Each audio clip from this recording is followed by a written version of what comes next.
Shalom, saudara yang diberkati oleh Bapa di surga. Hari ini saya mau sampaikan apa yang menjadi kerinduan Tuhan buat kita. Dalam Roma pasalnya yang ke-8, dalam ayatnya yang ke-28.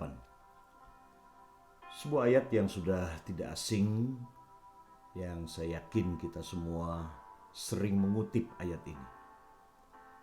Ayat ini sering kita kutip ketika kita sedang ada dalam sebuah keadaan, sebuah bencana, sebuah sakit penyakit yang mungkin kita tidak mengerti alasannya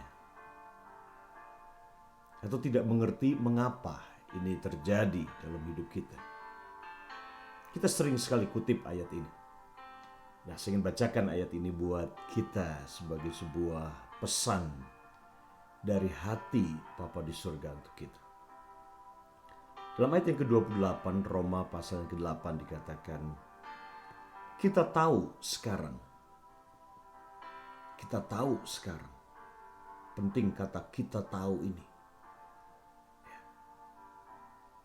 Karena ada waktu, ada saat di mana sesuatu terjadi dalam hidup kita dan kita tidak mengerti, kita tidak tahu apa maksud, apa tujuan, apa sebenarnya yang sedang Bapa kita di surga kerjakan dalam hidup kita. Nah, saat kita tidak tahu, maka pertanyaan yang sangat lazim kita tanyakan sebagai manusia adalah why? Mengapa ini terjadi? Nah, pertanyaan why ini ada 19 kali ditanyakan oleh seorang yang bernama Ayub, yang berkaitan dengan semua peristiwa yang terjadi dalam hidupnya dia. Anak semua mati, bisnis dan asetnya dia semua lenyap, ternak kambing dombanya, karyawan, perusahaan, semuanya habis. Ketika kita mengalami sebuah peristiwa dalam hidup yang kita tidak mengerti, pertanyaan ini muncul, yaitu mengapa? Apalagi kalau kita merasa kita sudah hidup saleh, hidup takut Tuhan, kita melakukan semua ketetapan-ketetapan Tuhan. Tapi mengapa penderitaan ini terjadi? Mengapa hal yang buruk ini menimpa kehidupan kita? Nah, ayat ini menolong kita untuk kita bisa memiliki peace of mind. Untuk kita memiliki pikiran yang tenang, penuh damai sejahtera. Walaupun kita tidak tahu persis apa sebenarnya yang sedang terjadi. Ayat ini memberi kepada kita sebuah alasan. Dia berkata, kita tahu sekarang bahwa Allah turut bekerja dalam segala sesuatu. God is at work. Tuhan sedang bekerja dalam segala sesuatu. Nah, segala sesuatu itu artinya adalah sesuatu yang buruk, penderitaan, aniaya, sesuatu yang kita tidak mengerti, mengapa peristiwa itu atau penderitaan itu menimpa kita. Ada dalam kata segala sesuatu. Untuk mendatangkan kebaikan bagi mereka yang mengasihi Dia, yaitu bagi mereka yang dipanggil sesuai dengan rencana Allah. Dikatakan di sini bahwa Bapa kita di surga selalu bekerja. Dan bahkan dia ikut bekerja bersama, at work, turut bekerja. Walaupun kita tidak lihat dengan mata jasmani kita, Tuhan selalu bekerja dalam situasi apapun dalam hidup kita. Dan apa yang Bapa di surga kerjakan di sini dikatakan adalah untuk mendatangkan kebaikan Nah, kebaikan di sini bukan cuma kebaikan untuk diri kita pribadi, untuk kepentingan kita sendiri, tapi kebaikan yang lebih besar untuk keluarga kita, buat generasi kita, bahkan buat tujuan rencana Tuhan yang lebih besar. Nah, kalau kita membaca di sini kata kebaikan di sini, jangan ditafsirkan sempit kebaikan ini cuman semuanya menjadi baik nanti pada akhirnya atau hidup kita menjadi lebih baik. Karena sasaran Tuhan, sasaran Roh Kudus dan sasaran Papa kita di surga itu bukan hanya mengubah kita menjadi lebih baik. Karena kalau kita membaca dalam ayat-ayat selanjutnya 29 dikatakan bahwa mereka yang dipanggilnya, mereka itu juga ditetapkannya untuk menjadi serupa dengan gambaran anaknya, yaitu menjadi serupa dengan gambarnya Tuhan Yesus. Jadi ketika dia berkata dia bekerja dalam segala perkara dalam hidup kita, mendatangkan kebaikan, kebaikan di sini sekali lagi bukan sekedar kebaikan secara moral, secara etika atau keadaan kita menjadi lebih baik.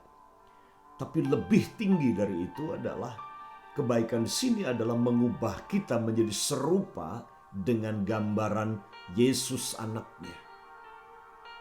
Inilah yang Papa kita dikerjakan dalam semua peristiwa, kejadian, bencana, masalah, problema, penderitaan dalam hidup ini. Kita harus paham ini bahwa Tuhan tidak pernah diam, Papa tidak pernah dia mengabaikan dan membiarkan diri kita mengalami penderitaan ini tanpa alasan. Tapi tujuannya adalah ini. Dia bekerja lewat semua peristiwa yang terjadi dalam hidup kita.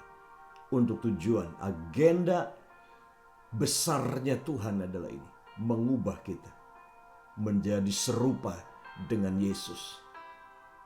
Dan inilah mengapa Yesus mati di kayu salib. Mengembalikan gambar yang rusak, gambar Tuhan yang rusak, gambar anaknya, gambar Yesus yang rusak dalam hidup manusia. Sehingga satu hari kita bisa berkata, Tuhan terima kasih buat persoalan, terima kasih buat problem, terima kasih buat penderitaan. Karena itu yang mengubah hidupku, itu yang mengubah karakterku, itu yang merubah rupaku dan gambarku menjadi semakin seperti Yesus.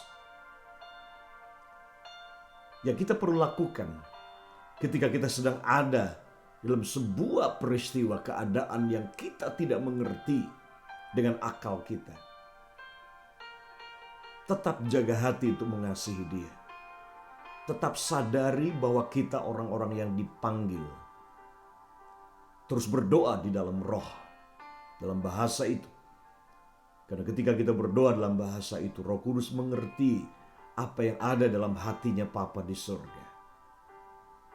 Dan itu yang membuat semua yang sedang terjadi akan mengerjakan, mengubah hidup kita untuk menjadi semakin serupa dengan gambarnya.